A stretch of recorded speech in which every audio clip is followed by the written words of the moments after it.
The music of Led Zeppelin is foreseen and heard now. We have Michael Whale in America talking with Led Zeppelin's Jimmy Page.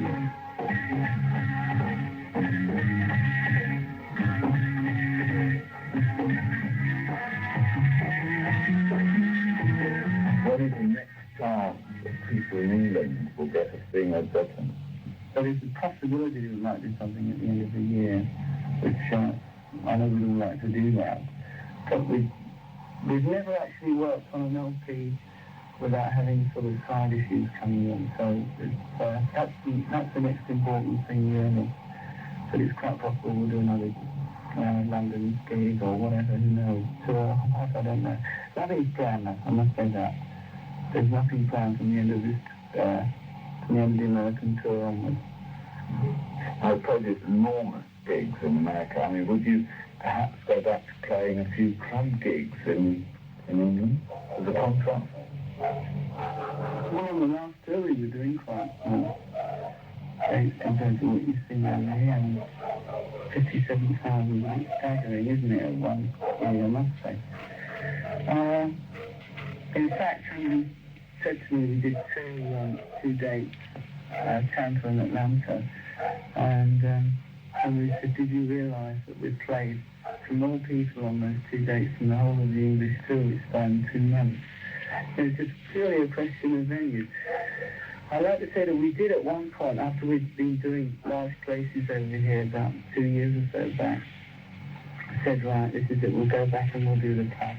It was absolute chaos. We did Wembley, and we opened that one up and a lot of people followed in. And that was reasonably successful sound-wise, and we said, oh, well, we'll try another one, and that was Crystal Palace, and we found that didn't pass, well, the volume might have done, but the actual clarity didn't pass the first, well, I don't know, 30 rows, because it just reverberated in echo. It was a dreadful disappointment. Jimmy Page, and later after Led Zeppelin's concert in San Francisco, Michael talked to Robert Plant. This afternoon I've seen you play before over 50,000 people in the open air at San Francisco. What's it like appearing before an audience so large? Well, I don't really find it any different to play and do Nottingham Boat Club where there's 800 people, you know. So long as they can get off and you can see them half a mile away jumping around on the top of the roofs, you know. I mean, they were outside the stadium miles away and you could see them on the rooftops. So it must have been reaching a lot of people. And in fact, our ticket drew about £150,000 this afternoon, which is more than the Cup final was in America, which is astounding. And you've seen all this grow as a group. And what do you put it down to? I don't know whether I dare say. It's really hard to say. I don't know. A lot of people have got a lot of faith in us.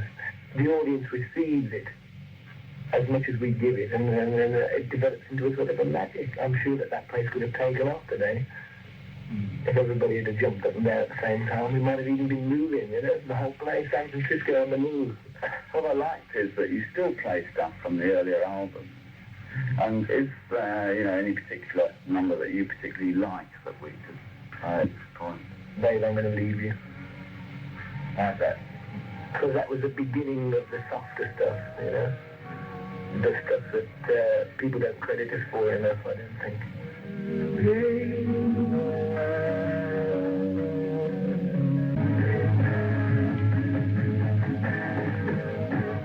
Now, John Bonham and myself now results. And it struck me that tremendous energy came from that area in British rock history in a way. I mean, those are bands that really hit home.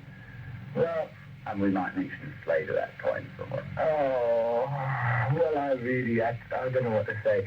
I mean, I knew Noddy a long, long time ago, and I think that he's a fantastic character, a good guy. But having seen him play over in America, and it looks as if they've got the conviction to go out there. It looks like they really mean what they're doing, you know. So unfortunately, it's dare I say it's not my street. I don't know.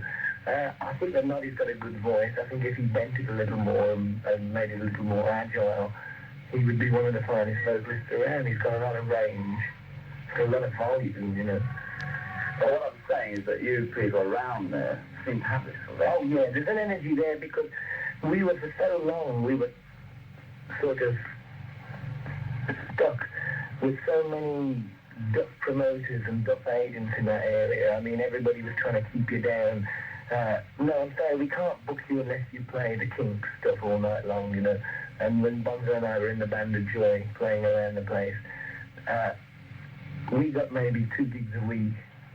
And had it not been for Maureen, my wife, working and keeping me, I would have probably been in a sort of a Belson case by now, you know. There was no...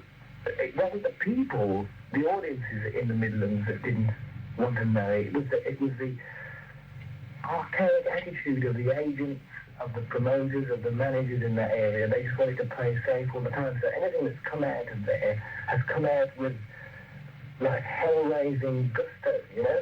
Good Lord, we're out and all that. No longer have we got to turn around to Fred Bloggs in Wolverhampton, who's a real crook anyway. You know, I mean, they just fill these 500 capacity dance halls and give you £15 a night. I remember it. And I see those people sometimes, and they all used to say, Robert, that stuff you're playing, no way, you're going to be on the dole in 6 months. Thank you very much. Michael Wales, Jimmy Page, and Robert Plant.